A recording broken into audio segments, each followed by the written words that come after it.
Hermanos, ¿sabían que la Biblia nos revela algo increíble acerca de quiénes somos?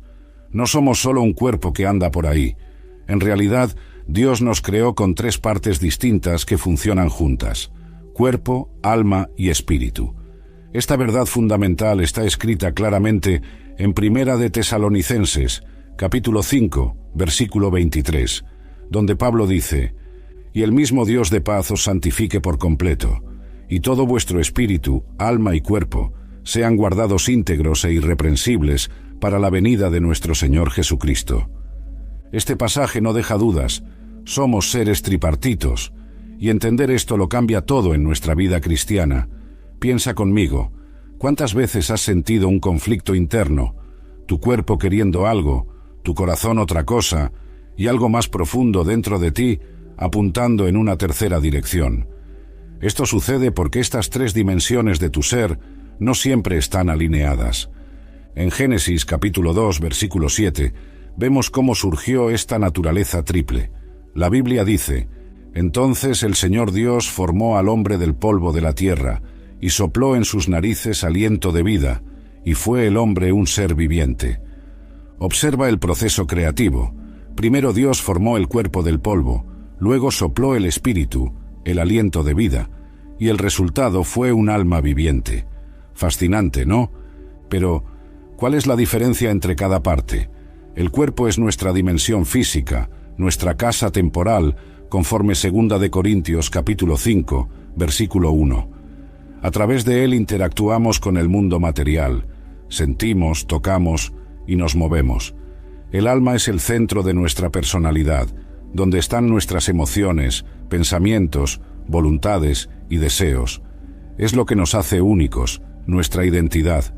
Por último, el espíritu es nuestra parte más profunda, la que puede conectarse directamente con Dios, pues Dios es espíritu, como dice Juan capítulo 4, versículo 24. Antes de la caída en el jardín del Edén, Adán y Eva tenían estas 3 dimensiones en perfecta armonía. Su espíritu, conectado con Dios, guiaba el alma, que a su vez controlaba el cuerpo. Pero el pecado invirtió ese orden. Cuando desobedecieron a Dios, su espíritu murió, quedó separado de la comunión con Dios, y el alma pasó a ser dominada por los deseos del cuerpo. Por eso Efesios capítulo 2, versículo 1 dice que estábamos muertos en delitos y pecados antes de conocer a Cristo. La buena noticia es que, cuando nacemos de nuevo, nuestro espíritu es vivificado. Jesús restaura la conexión espiritual con Dios que fue quebrada en Edén. Es como si se encendiera una luz en lo más profundo de nuestro ser. Juan capítulo 3, versículo 6 aclara: «Lo que es nacido de la carne, carne es, y lo que es nacido del espíritu, espíritu es». El nuevo nacimiento es una realidad espiritual, no física ni emocional. Al entender esta naturaleza triple, empezamos a darnos cuenta de que muchos de los problemas que enfrentamos provienen de descuidar una de estas dimensiones. Algunos cristianos se enfocan tanto en lo espiritual que se olvidan de cuidar el cuerpo o sus emociones. Otros se preocupan demasiado por lo físico y lo emocional, dejando de lado el desarrollo espiritual. ¿Cómo está el equilibrio en tu vida? El cuerpo, el templo del Espíritu Santo. Hablemos ahora de nuestra dimensión física, el cuerpo. Mucha gente piensa que el cuerpo no tiene importancia en la vida cristiana, como si fuera algo menos espiritual. Pero esto es un gran error. La Biblia deja claro en 1 de Corintios capítulo 6, versículo 19. «¿O ignoráis que vuestro cuerpo es templo del Espíritu Santo, que está en vosotros, el cual tenéis de Dios, y que no sois vuestros?» Así es, hermanos, tu cuerpo es sagrado. Es el templo donde el mismo Espíritu de Dios decidió habitar. Esto cambia por completo cómo debemos ver nuestro cuerpo físico. No es solo un recipiente temporal o algo que debamos menospreciar. En realidad, Dios creó nuestro cuerpo con un propósito divino. Al principio, cuando Dios formó a Adán del polvo de la tierra en Génesis capítulo 2, vio que todo lo que había hecho era muy bueno. Eso incluye nuestro cuerpo. Jesús también valoró el cuerpo durante su ministerio terrenal. No solo sanó enfermedades físicas, sino que resucitó muertos, mostrando el valor que Dios da a nuestra existencia corporal. Y la prueba máxima de esta valoración es que Jesús resucitó con un cuerpo glorificado, no como un espíritu sin forma. ¿Qué significa esto en la práctica? En primer lugar, que debemos cuidar nuestro cuerpo. Pablo dice en 1 Corintios, capítulo 6, versículo 20, «Porque habéis sido comprados por precio, glorificad pues a Dios en vuestro cuerpo y en vuestro espíritu, los cuales son de Dios». Cuidar la salud, la alimentación, el descanso y el ejercicio físico no son solo asuntos de bienestar, sino también de mayordomía espiritual. La Biblia menciona en varios pasajes la importancia del equilibrio. En Proverbios capítulo 23, versículos 21 y 22, se nos advierte contra la glotonería y la embriaguez. En 1 de Timoteo capítulo 4, versículo 8, Pablo reconoce que el ejercicio físico aprovecha de poco, pero la piedad es útil para todo. Nota que no dice que el ejercicio no sirva para nada, sino que su beneficio es limitado en comparación con el ejercicio espiritual. Nuestro cuerpo también es un instrumento para servir a Dios. En Romanos capítulo 12, versículo 1, Pablo nos exhorta: «Así que, hermanos, os ruego por las misericordias de Dios, que presentéis vuestros cuerpos en sacrificio vivo, santo, agradable a Dios, que es vuestro culto racional». Usamos nuestros ojos para leer la palabra, nuestra boca para orar y predicar, nuestras manos para servir al prójimo, nuestros oídos para escuchar a los necesitados. No obstante, también debemos entender que el cuerpo, en su condición actual, es temporal. Pablo lo llama tienda terrenal, en 2 de Corintios capítulo 5. Está sujeto a enfermedades, al envejecimiento y, eventualmente, a la muerte como consecuencia del pecado. Pero eso no significa que debamos despreciarlo. Al contrario, la promesa bíblica es que un día recibiremos cuerpos glorificados, semejantes al cuerpo resucitado de Jesús. La manera en que tratamos nuestro cuerpo refleja nuestra comprensión espiritual. Si abusamos de él con vicios, excesos o negligencia, esto revela un problema más profundo en el alma y en el espíritu. Por otro lado, cuando lo respetamos como templo del Espíritu Santo, mostramos madurez espiritual. Amigo mío, ¿cómo has cuidado tu cuerpo? ¿Has recordado que no es de tu propiedad, sino que fue comprado con la sangre de Jesús? ¿Has ofrecido tus miembros como instrumentos de justicia conforme Romanos capítulo 6, versículo 13? ¿Qué tal empezar hoy mismo a honrar a Dios también a través de tu cuerpo? El alma, sede de las emociones y la personalidad. Ahora exploremos la dimensión que muchos consideran la más compleja del ser humano, el alma. Mientras el cuerpo es tangible y visible, el alma es invisible pero igualmente real.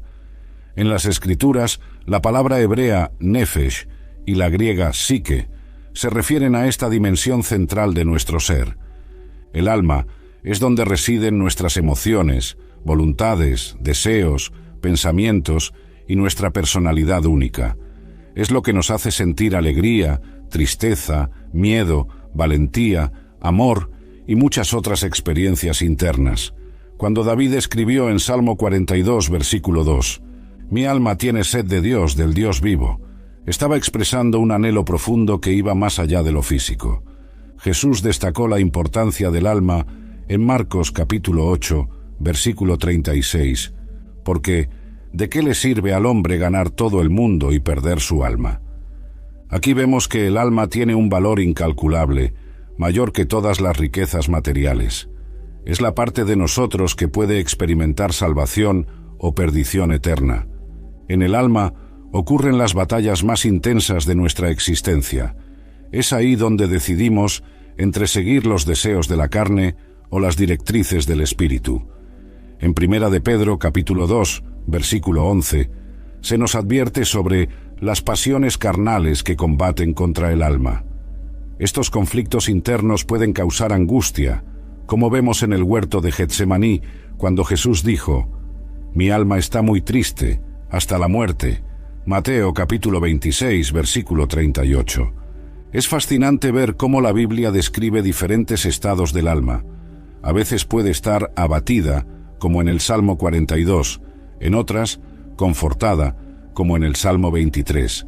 El alma puede estar turbada, Juan capítulo 12, amargada, primer libro de Samuel capítulo 1, o satisfecha, Jeremías capítulo 31.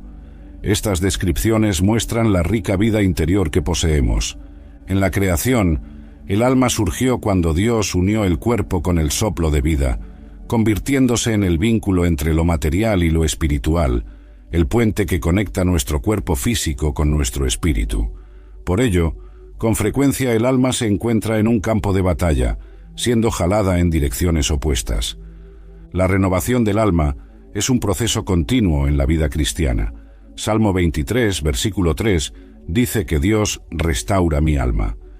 En Romanos capítulo 12, versículo 2, Pablo nos exhorta: «Sed transformados mediante la renovación de vuestra mente», refiriéndose a la parte pensante del alma.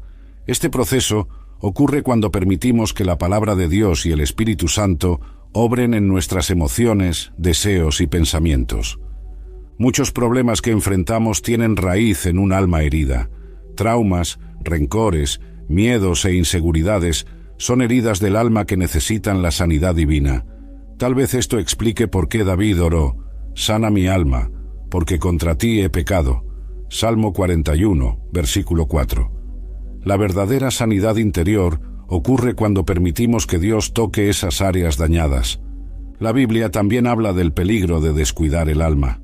En Lucas capítulo 12, el hombre rico fue llamado insensato por acumular bienes materiales mientras su alma estaba vacía. Muchas personas hoy en día caen en el mismo error, cuidando solo el exterior, mientras la vida interior se marchita. El destino final del alma es estar con Dios eternamente. Apocalipsis capítulo 6 menciona las almas de los que habían sido muertos por causa de la palabra de Dios, esperando la consumación del plan divino. Nuestra alma fue creada para la comunión eterna con el Creador. ¿Cómo has cuidado tu alma? ¿Has permitido que Dios escudriñe tus pensamientos y emociones? Recuerda que un alma saludable refleja la obra transformadora del Espíritu Santo en nuestra vida. El Espíritu, nuestra conexión con Dios. El espíritu humano es nuestra dimensión más profunda y misteriosa. Es la parte que nos distingue fundamentalmente de los animales y nos capacita para tener comunión con Dios. Mientras el alma nos da conciencia de nosotros mismos, el espíritu nos da conciencia de Dios. En el lenguaje bíblico, el término hebreo ruaj y el griego pneuma se refieren al espíritu humano, las mismas palabras utilizadas para el Espíritu de Dios. Esto sugiere una conexión especial entre nuestro espíritu y lo divino. En Juan capítulo 4, versículo 24, Jesús afirmó: «Dios es espíritu, y los que le adoran, en espíritu y en verdad, es necesario que adoren». Solo a través de nuestro espíritu podemos adorar y conocer verdaderamente a Dios. El espíritu humano fue creado directamente por Dios. Zacarías capítulo 12, versículo 1 declara que el Señor forma el espíritu del hombre dentro de él. Eclesiastés capítulo 12, versículo 7 revela que, cuando morimos, el espíritu vuelve a Dios que lo dio. Esta procedencia divina explica por qué sentimos un vacío inexplicable cuando estamos desconectados del Creador. Antes de la salvación, nuestro espíritu estaba muerto, no en el sentido de dejar de existir, sino de estar separado de la vida de Dios. Pablo explica en Efesios capítulo 2 que estábamos muertos en delitos y pecados. La regeneración espiritual ocurre cuando el Espíritu Santo sopla nueva vida en nuestro espíritu, tal como Jesús explicó a Nicodemo. Lo que es nacido del Espíritu, Espíritu es. Juan capítulo 3. El espíritu humano cumple funciones específicas. En Proverbios capítulo 20, versículo 27, leemos: «El espíritu del hombre es la lámpara del Señor, que escudriña lo más profundo del corazón».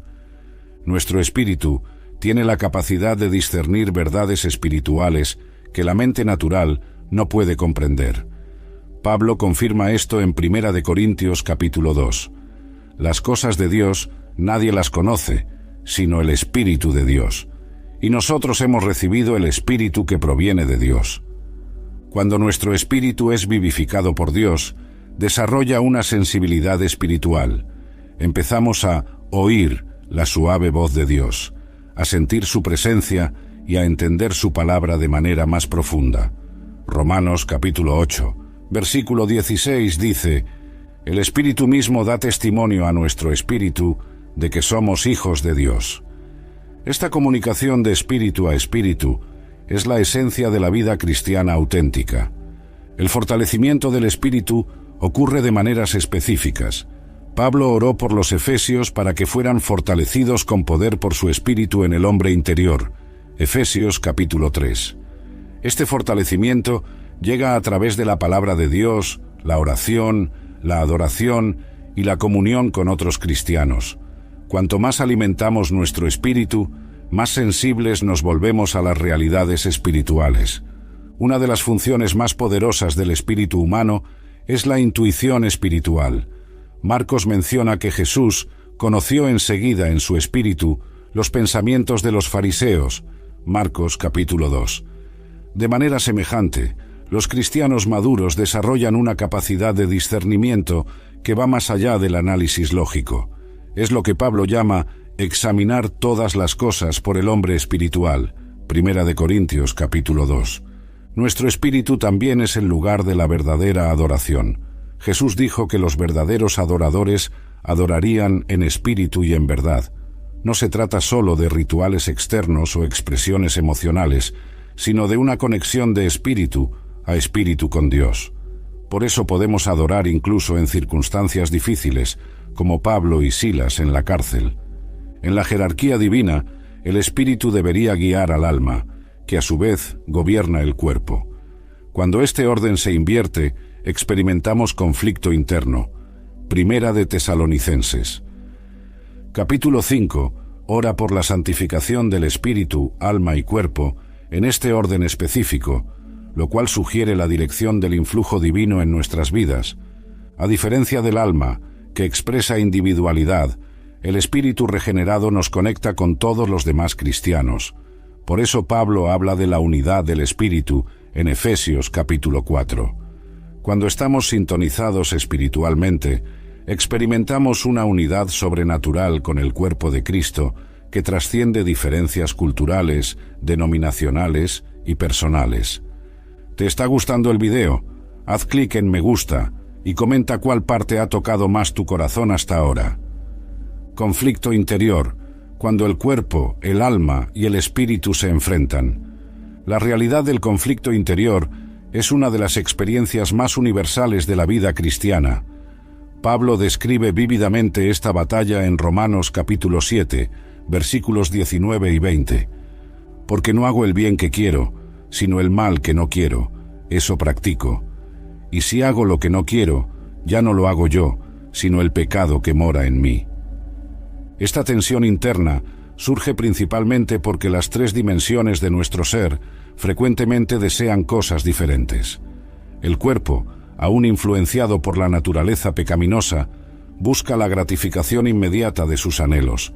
El alma, con su voluntad, emociones e intelecto, a menudo se divide entre agradar a Dios y satisfacer impulsos carnales. Mientras tanto, el espíritu regenerado anhela santidad y comunión con Dios. Gálatas capítulo 5, versículo 17, ilustra esta dinámica. Porque la carne desea lo que es contrario al espíritu, y el espíritu lo que es contrario a la carne. Estos se oponen entre sí, para que no hagáis lo que quisierais. Este versículo revela que la batalla no es solo ocasional, sino constante en nuestra caminata terrenal. El conflicto a menudo se manifiesta en áreas específicas. En la sexualidad, por ejemplo, el cuerpo puede desear expresiones que contradicen los principios espirituales. En las finanzas, el alma puede ser tentada por la codicia, mientras el espíritu busca generosidad. En la gestión del tiempo, el cuerpo puede clamar por comodidad cuando el espíritu anhela más oración y estudio de la palabra. Santiago identifica otra fuente de conflicto interior cuando pregunta: ¿de dónde vienen las guerras y los pleitos entre vosotros? ¿No vienen de vuestras pasiones, que combaten en vuestros miembros. Santiago capítulo 4, versículo 1. Muchas veces, los deseos del alma, cuando están desalineados con el espíritu, producen turbulencia interior. El rey David experimentó intensos conflictos internos tras su pecado con Betsabé. En el Salmo 51, muestra cómo su transgresión afectó todas las dimensiones de su ser. Su cuerpo había cedido a la tentación, su alma estaba atormentada por la culpa y su espíritu ansiaba restauración. Crea en mí, oh Dios, un corazón limpio y renueva un espíritu recto dentro de mí. Jesús enfrentó tentaciones reales en el desierto que apuntaban a cada dimensión de su ser. Satanás tentó su cuerpo con pan cuando tenía hambre, su alma con poder y gloria, y su espíritu con un atajo para cumplir su misión sin la cruz. Venció demostrando que el espíritu alineado con la palabra de Dios puede triunfar sobre los deseos de la carne y las ambiciones del alma. La crucifixión de la carne, mencionada en Gálatas capítulo 5, versículo 24, no significa autoflagelar el cuerpo, sino poner los deseos pecaminosos bajo el control del Espíritu Santo. Pablo lo describe como un proceso continuo: haced morir, pues, lo terrenal en vosotros. Colosenses capítulo 3, versículo 5. La resolución del conflicto interior comienza con el reconocimiento honesto de nuestra condición. Romanos capítulo 7 muestra a Pablo admitiendo su lucha interna antes de encontrar la solución en Cristo.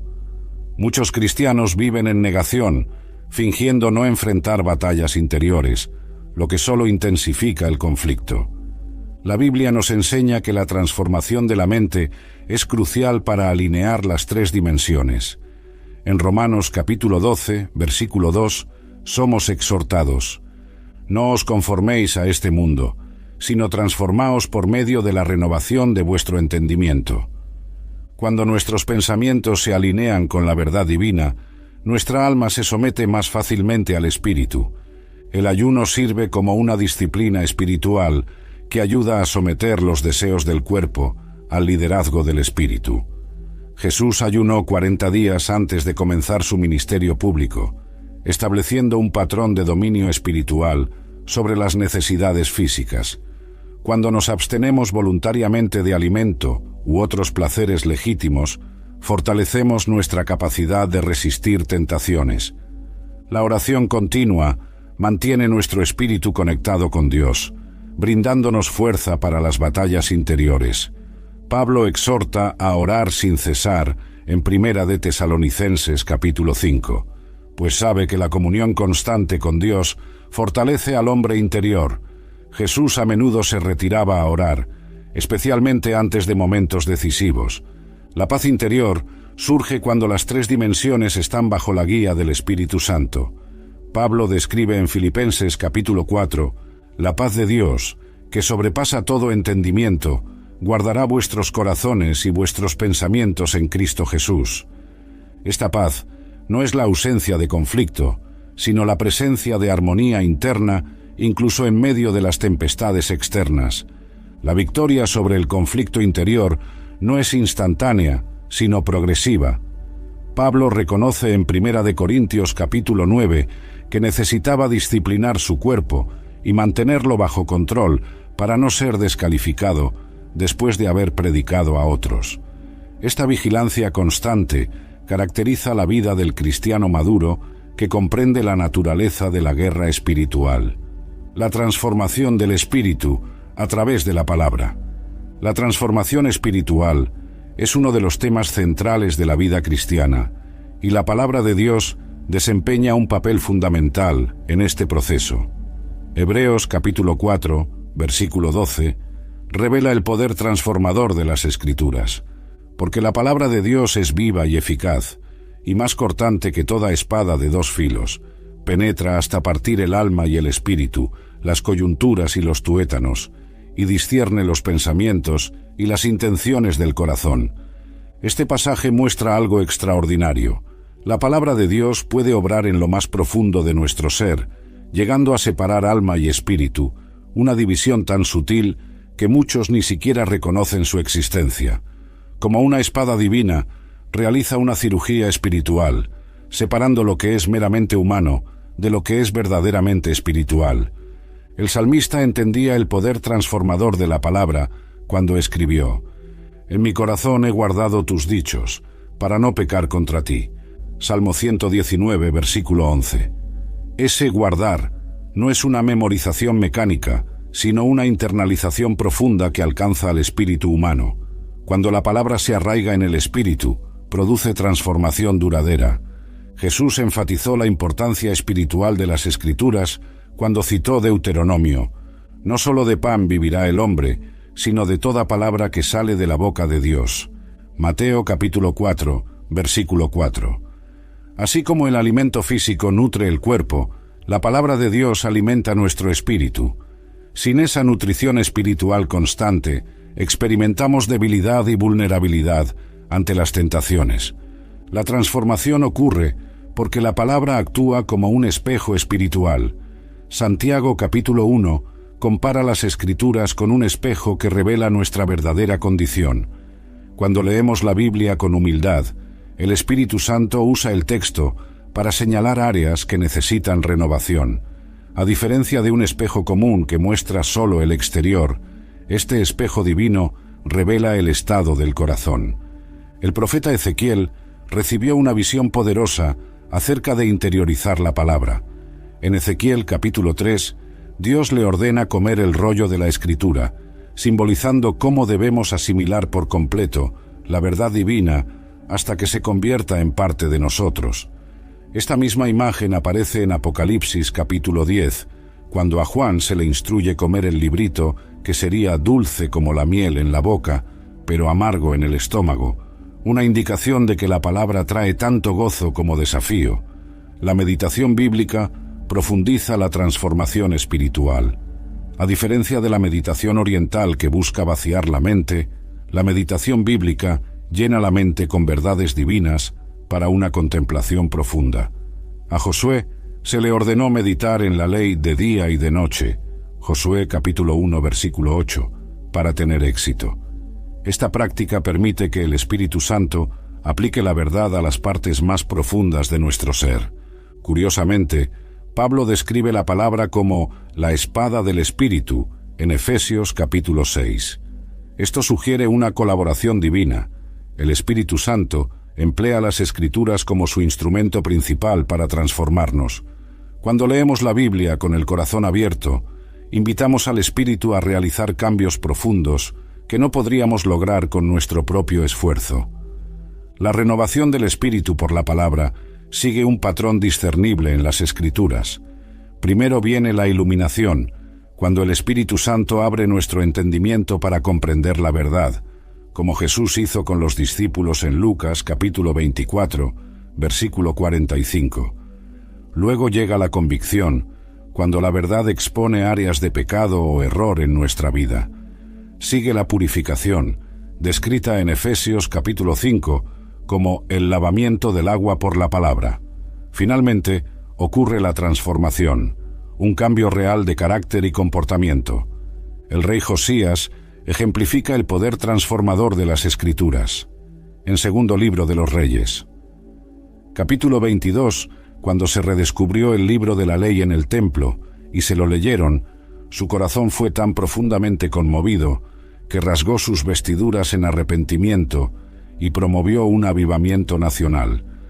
Una única exposición sincera a la palabra produjo transformación tanto personal como colectiva. La palabra tiene poder para sanar heridas espirituales profundas. Salmo 107, versículo 20 declara: «Envió su palabra y los sanó». Muchas personas cargan con traumas y heridas emocionales que afectan su espíritu. La verdad bíblica aplicada por el Espíritu Santo actúa como un bálsamo sanador en las áreas más dolorosas de nuestra existencia. Para experimentar la transformación plena, debemos acercarnos a las Escrituras con humildad. Santiago advierte: «Recibid con mansedumbre la palabra implantada, la cual puede salvar vuestras almas». Santiago capítulo 1 versículo 21. Cuando nos acercamos a la Biblia con orgullo intelectual o para confirmar nuestras propias opiniones, limitamos su poder transformador. El equilibrio entre las tres dimensiones, El equilibrio entre cuerpo, alma y espíritu representa el ideal divino para nuestra existencia. Cuando Jesús resumió los mandamientos en amar a Dios con todo tu corazón, alma, entendimiento y fuerzas, Marcos capítulo 12, versículo 30, esencialmente describía una vida equilibrada en la que todas las dimensiones del ser humano están dirigidas hacia el Creador. La vida moderna, sin embargo, dificulta este equilibrio. Vivimos en una cultura que sobrevalora el cuerpo a través del culto a la belleza y el placer físico. A la vez, enfatiza en exceso el alma a través del enfoque en el intelecto, la realización profesional y el entretenimiento emocional. El espíritu, sin embargo, con frecuencia queda descuidado, generando un desequilibrio profundamente perjudicial. Salomón, con su sabiduría, observó: «El espíritu del hombre sostendrá su enfermedad, pero ¿quién levantará al espíritu angustiado?». Proverbios capítulo 18, versículo 14. Esta perspectiva bíblica reconoce la interconexión de las dimensiones humanas. Un espíritu saludable fortalece el cuerpo, mientras que un espíritu abatido debilita a todo el ser. El mismo Jesús mostró un equilibrio perfecto. Cuidaba su cuerpo al retirarse para descansar cuando era necesario, Marcos capítulo 6, versículo 31, y participando en comidas festivas, Lucas capítulo 7. Alimentaba el alma mediante relaciones significativas con sus discípulos y expresiones emocionales auténticas, como llorar por la muerte de Lázaro. Al mismo tiempo, mantenía constante comunión con el Padre a través de una intensa vida de oración, Lucas capítulo 5, versículo 16. Daniel ejemplifica un equilibrio notable en circunstancias desafiantes. En el aspecto físico, mantuvo disciplina alimentaria aún en la corte babilónica. Intelectualmente, sobresalió en sabiduría y conocimiento.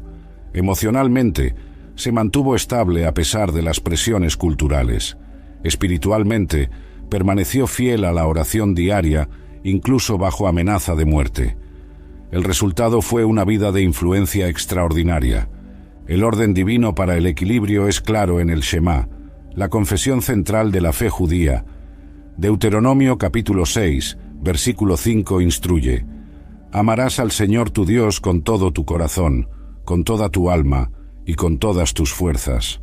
Jesús amplió este mandamiento incluyendo también la mente, Marcos capítulo 12, enfatizando la integración completa de todas las facultades humanas en el amor a Dios.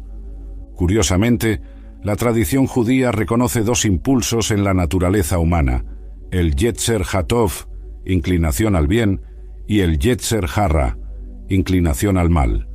El equilibrio implica no eliminar el Yetzer Harra, sino canalizarlo adecuadamente bajo la guía del espíritu.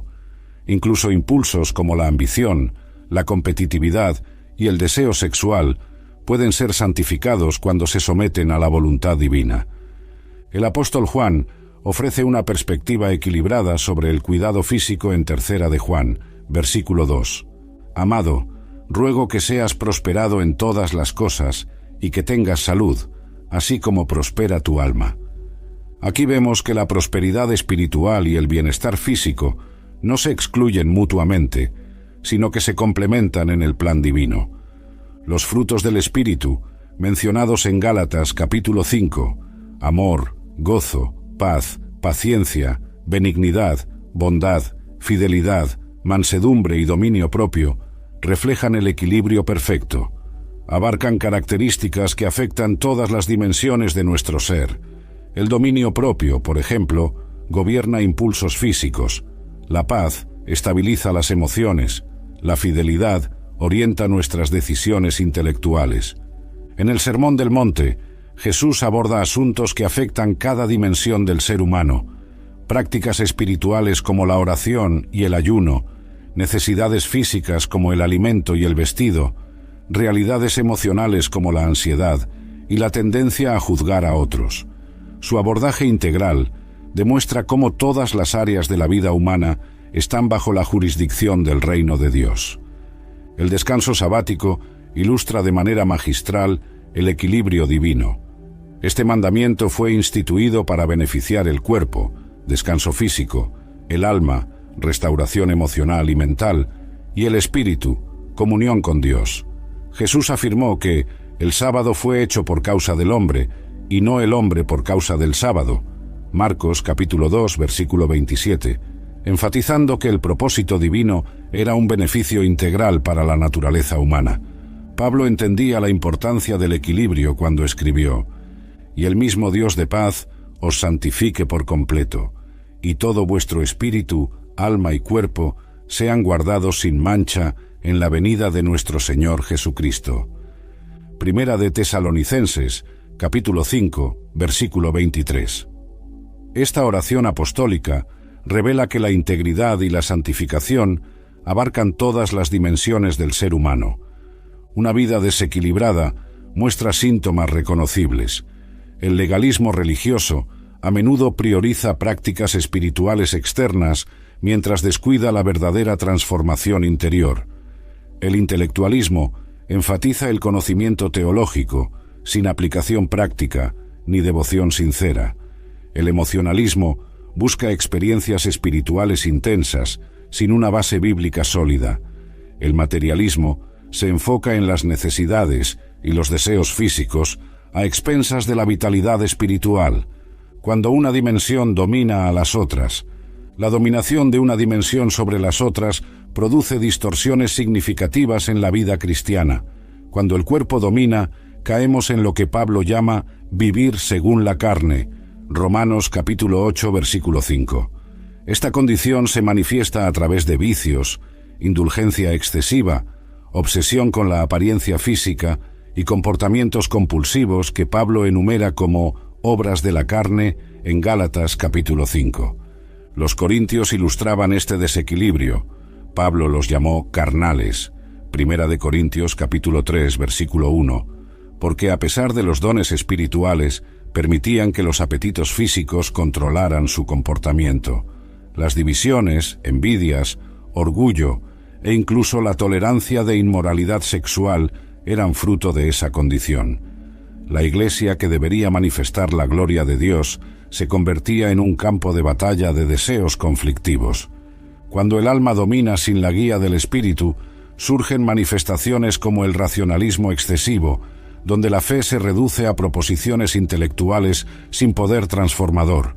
Jesús confrontó este desequilibrio en los fariseos, que conocían detalladamente las Escrituras, pero no reconocieron al mismo Mesías. Escudriñad las Escrituras, porque a vosotros os parece que en ellas tenéis la vida eterna, y ellas son las que dan testimonio de mí. Juan capítulo 5, versículo 39. El emocionalismo representa otro desequilibrio del alma. Pablo advirtió contra ser llevados por doquiera de todo viento de doctrina.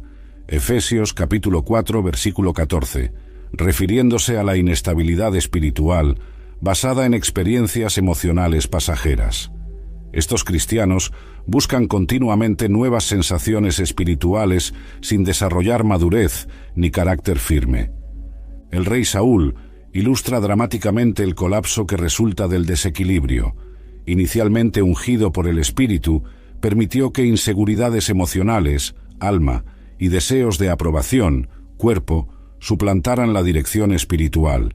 Su descenso llegó al extremo de consultar a la médium de Endor, la antítesis de la espiritualidad auténtica. Con ello mostró cómo abandonar el liderazgo espiritual abre la puerta a falsificaciones espirituales. La tentación en el jardín del Edén apuntó precisamente a romper el equilibrio divino. Observa la estrategia triple de la serpiente: bueno para comer, atractivo para el cuerpo, agradable a los ojos, atractivo para el alma, emociones, y deseable para alcanzar sabiduría, atractivo para el alma, intelecto. Al ceder, Adán y Eva invirtieron el orden divino, dejando que apetitos físicos y anhelos del alma subyugaran su conexión espiritual con Dios. Curiosamente, Jesús enfrentó tentaciones análogas en el desierto. Mateo capítulo 4. La primera tentación se dirigía a sus necesidades físicas básicas, convertir piedras en pan. La segunda apelaba al factor emocional mediante el espectáculo público, arrojarse del pináculo. La tercera ofrecía gratificación intelectual y reconocimiento, los reinos del mundo. Jesús mantuvo el equilibrio respondiendo siempre con la palabra, demostrando la jerarquía correcta, el espíritu guiando al alma y al cuerpo. La iglesia de la Odisea, Apocalipsis capítulo 3, ejemplifica el peligro de que la prosperidad material eclipse la vitalidad espiritual. Cristo diagnostica: tú dices, soy rico, y me he enriquecido, y de ninguna cosa tengo necesidad, satisfaciendo alma y cuerpo. Pero en realidad estaban desventurados, miserables, pobres, ciegos y desnudos espiritualmente. Ese desequilibrio produjo una tibieza espiritual tan repulsiva que Cristo amenazó con vomitarlos de su boca. Un espíritu dominado por el alma genera fanatismo religioso, celo sin conocimiento, lo que Pablo señaló en sus compatriotas judíos, Romanos capítulo 10, versículo 2. Esta condición se manifiesta en rigidez doctrinal sin amor, imposición de normas externas sin transformación interior y juicio severo hacia los demás. Jesús confrontó con frecuencia a los fariseos por este desequilibrio, llamándolos sepulcros blanqueados, impecables por fuera pero corrompidos por dentro. En el extremo opuesto, un espíritu hiperactivado, sin el equilibrio del alma, puede derivar en misticismo desconectado de la realidad práctica. Pablo advirtió sobre quienes se envanecían en su mente carnal por supuestas visiones, Colosenses capítulo 2, versículo 18. Este desequilibrio se expresa en una espiritualidad nebulosa, aislada de la vida cotidiana, o en la búsqueda obsesiva de experiencias sobrenaturales. Conciliando estas perspectivas, encontramos al hombre espiritual que Pablo describe en 1 de Corintios capítulo 2, versículo 15. Aquel que juzga todas las cosas con discernimiento divino. Este cristiano equilibrado utiliza sus facultades intelectuales y emocionales bajo la guía del Espíritu Santo, demostrando sabiduría práctica en todas las áreas de la vida. Una señal clara de desequilibrio es la desconexión entre lo que confesamos y cómo vivimos. Santiago aborda esta inconsistencia preguntando: hermanos míos, ¿de qué aprovechará si alguno dice que tiene fe y no tiene obras? Santiago capítulo 2, versículo 14. La fe auténtica y equilibrada produce transformación visible en todas las dimensiones, no solo declaraciones verbales, sino una conducta renovada. La renovación completa, cuerpo, alma y espíritu. El plan divino incluye la renovación integral del ser humano, no solo la salvación del espíritu, sino la transformación progresiva del alma y la futura glorificación del cuerpo. Esta visión abarcadora distingue la fe cristiana de filosofías que desprecian lo material o de religiones que se centran únicamente en prácticas externas. La renovación comienza en el espíritu mediante el nuevo nacimiento. Jesús declaró categóricamente: os es necesario nacer de nuevo. Juan capítulo 3, versículo 7. Este evento transformador, invisible a ojos humanos pero profundamente real, restablece nuestra comunión espiritual con Dios. Pablo lo describe como haber pasado de las tinieblas a su luz admirable. Colosenses capítulo 1, versículo 13. La restauración divina sigue un orden específico. Primero el espíritu, luego el alma y finalmente el cuerpo en la resurrección. Esta secuencia aparece en Romanos capítulo 8, donde Pablo habla primero de la vida en el espíritu, versículos 1 a 17, después de la renovación de la mente, versículos 24 a 27, y finalmente de la redención del cuerpo, versículo 23. La renovación del alma, nuestra personalidad, intelecto y emociones, ocurre de manera progresiva a lo largo de la vida cristiana. Pablo describe cómo somos transformados de gloria en gloria. 2 de Corintios capítulo 3, versículo 18. Este proceso, llamado santificación, involucra la colaboración entre la acción divina y la respuesta humana. Filipenses capítulo 2 capta esta dinámica. Ocupaos de vuestra salvación con temor y temblor, porque Dios es quien produce en vosotros tanto el querer como el hacer. Las heridas del alma reciben atención especial en el ministerio divino. Salmo 147, versículo 3, afirma que Dios sana a los quebrantados de corazón y venda sus heridas. los traumas emocionales, recuerdos dolorosos y patrones de pensamiento disfuncionales ceden paulatinamente ante la terapia divina cuando se exponen a la verdad y al amor de Cristo. La curación interior no es un concepto ajeno a las Escrituras, sino parte integral de la misión redentora. Isaías profetizó que el Mesías vendría a sanar a los quebrantados de corazón. Isaías capítulo 61, versículo 1, profecía que Jesús declaró cumplida en Lucas capítulo 4. Esta sanidad implica la liberación de mentiras interiorizadas, el perdón de ofensas pasadas y la restauración de la identidad basada en la verdad. La renovación del cuerpo ocurre en 3 niveles distintos. Primero, experimentamos sanidad física a través de la oración, como se promete en Santiago capítulo 5, versículos 14 y 15. Segundo, aprendemos a presentar nuestros cuerpos en sacrificio vivo, Romanos capítulo 12, versículo 1, consagrando nuestra existencia física al servicio divino. Tercero, aguardamos la glorificación final en la resurrección, cuando recibiremos cuerpos incorruptibles semejantes al cuerpo resucitado de Cristo.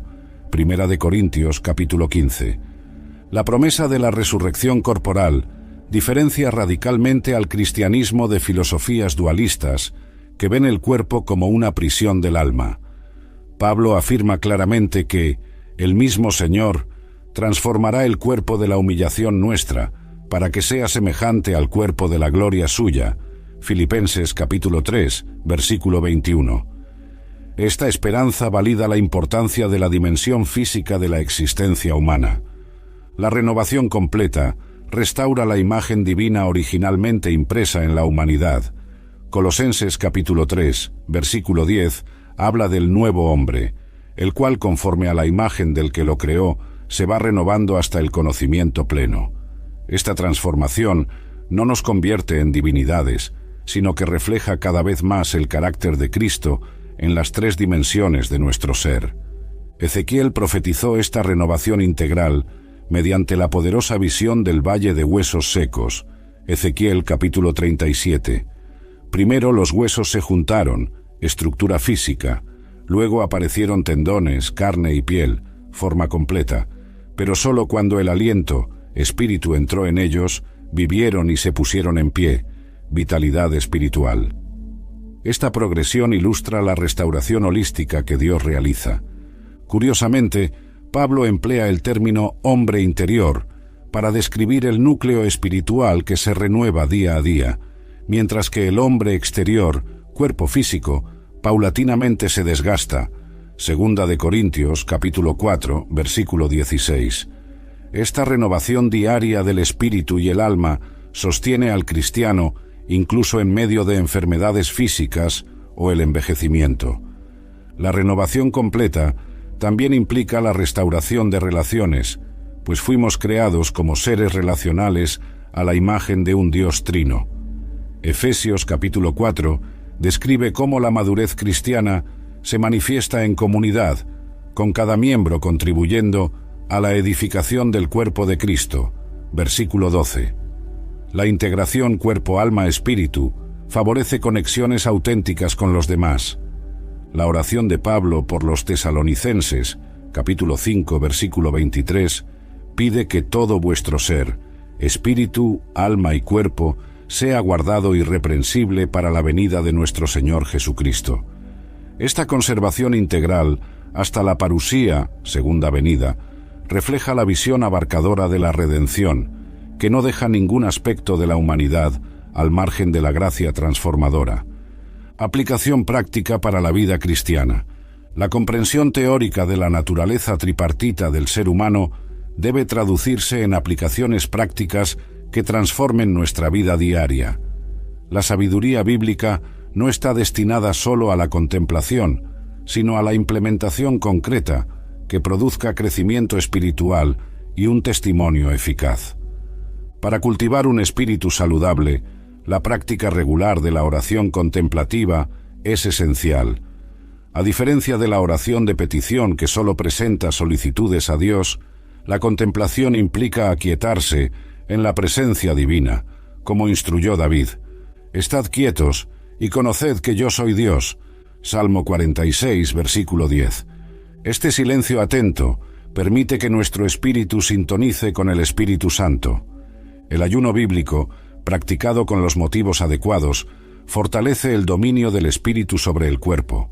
Jesús asumió que sus seguidores ayunarían, diciendo, «Cuando ayunéis», Mateo capítulo 6, versículo 16, en lugar de «si ayunáis». Esta disciplina espiritual, que los cristianos primitivos practicaban con regularidad, ayuda a establecer la jerarquía divina en el ser humano. Para la renovación del alma, la meditación bíblica ofrece transformación continua. A diferencia de la lectura casual, la meditación implica una reflexión profunda en pasajes específicos. El modelo del Salmo 1, versículo 2, meditar de día y de noche en la ley divina, sugiere un proceso continuo de asimilación de la verdad que impregna todas las áreas de la conciencia. El examen regular de conciencia, práctica recomendada por Pablo en 2 de Corintios, capítulo 13, versículo 5, «Examinaos a vosotros mismos», permite identificar áreas del alma que necesitan transformación. Esta autoevaluación honesta ante Dios, unida a la iluminación del Espíritu Santo, revela bloqueos emocionales o mentales que dificultan el crecimiento espiritual. En cuanto al cuidado del cuerpo, la mayordomía sabia incluye establecer hábitos saludables de sueño, nutrición y actividad física. Proverbios con frecuencia destaca la importancia del equilibrio en estas áreas, contrastando la diligencia con la pereza, la templanza con el exceso. Estas decisiones cotidianas honran al cuerpo como templo del Espíritu Santo. La confesión regular de pecados trae renovación integral. Santiago capítulo 5, versículo 16 instruye: «Confesaos vuestras ofensas unos a otros, y orad unos por otros, para que seáis sanados». Este proceso facilita no solo el perdón espiritual, sino a menudo un alivio emocional e incluso beneficios físicos, pues los pecados no confesados pueden manifestarse como ansiedad o enfermedades psicosomáticas. La práctica del sábado semanal, reservar un día para el descanso y la renovación espiritual, beneficia todas las dimensiones del ser. Jesús afirmó que el día de reposo fue hecho por causa del hombre. Marcos capítulo 2, versículo 27, reconociendo nuestra necesidad de una pausa regular del trabajo para una renovación completa. Este ritmo divino de trabajo y descanso se alinea con nuestra naturaleza creada. La celebración regular de la Cena del Señor, comunión, brinda renovación holística. El pan representa el cuerpo de Cristo sacrificado por nuestra redención física. El vino simboliza su sangre derramada para nuestro perdón y purificación espiritual. Pablo advierte en 1 de Corintios, capítulo 11, sobre la importancia de discernir adecuadamente esta comida sacramental para no participar indignamente. La adoración congregacional involucra todas las dimensiones del ser humano. Los salmos mencionan con frecuencia la adoración que implica el cuerpo, arrodillarse, alzar las manos, danzar, el alma, emociones de gozo, gratitud, reverencia, y el espíritu, comunión profunda con Dios. Esta expresión integrada alinea todas nuestras facultades humanas en una misma dirección, orientada al Creador. El servicio a los demás en nombre de Cristo ejercita las tres dimensiones al mismo tiempo. Cuando servimos con nuestras manos, cuerpo, motivados por la compasión, alma, y dirigidos por el Espíritu Santo, espíritu, experimentamos la integración completa de nuestro ser. Jesús modeló este servicio holístico al lavar los pies de sus discípulos. Juan capítulo 13. La renovación de la mente a través del estudio bíblico transforma nuestra visión del mundo. Romanos capítulo 12, versículo 2, conecta directamente la renovación mental con la capacidad de discernir la voluntad de Dios. Esta transformación cognitiva nos permite interpretar la realidad, las experiencias y las decisiones desde la perspectiva divina, en lugar de seguir las corrientes culturales predominantes. Glorioso, ¿verdad? Nuestra naturaleza tripartita refleja el increíble diseño de Dios. Si este contenido te ha bendecido, compártelo con alguien que necesite esta revelación y suscríbete para más verdades bíblicas transformadoras.